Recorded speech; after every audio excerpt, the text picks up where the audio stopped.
దళిత యువకుడిపై దాడి చేయించి హత్యాయత్నానికి పాల్పడిన మున్సిపల్ కౌన్సిలర్పై చర్యలు తీసుకొని మాల సంక్షేమ సంఘం జిల్లా నాయకుడు మేకల మల్లన్న డిమాండ్ చేశారు. జిల్లా కేంద్రంలోని ప్రెస్ క్లబ్లో ఏర్పాటు చేసిన మీడియా సమావేశంలో సంఘం సభ్యులతో కలిసి దాడి ఘటనను తీవ్రంగా ఖండించారు.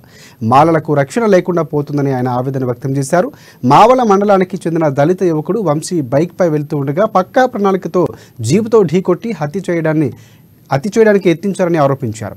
వంశీపై దాడి చేయించిన వారందరిపై చట్టరీత్యా చర్యలు తీసుకోవాలని కోరారు.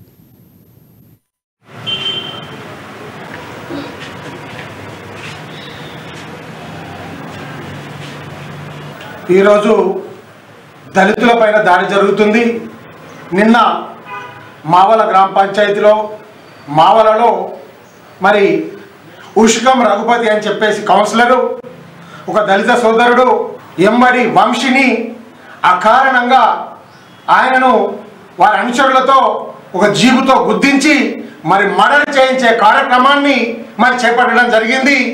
మరి సుపారీ ఇచ్చి నల్గొండ జిల్లాలో ఏదైతే ప్రణయిని చేసిండ్రో అలాంటి సంఘటనలే ఇక్కడ మరి పునరావృతమైతే దళితులందరూ ఒక్కటై ఎంతటి వాటినైనా కానీ మరి వదిలిపెట్టేది లేదు.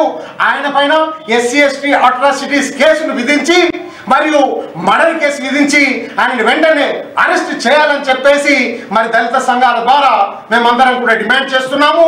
మరి ఆయనను అరెస్ట్ చేయని ఎడల మేము జిల్లా వ్యాప్తంగా మేము గొప్ప ఉద్యమము చేపట్టైనా కానీ మరి దీన్ని ఖండిస్తామని చెప్పేసి మేము మరి తెలియజేస్తున్నాము.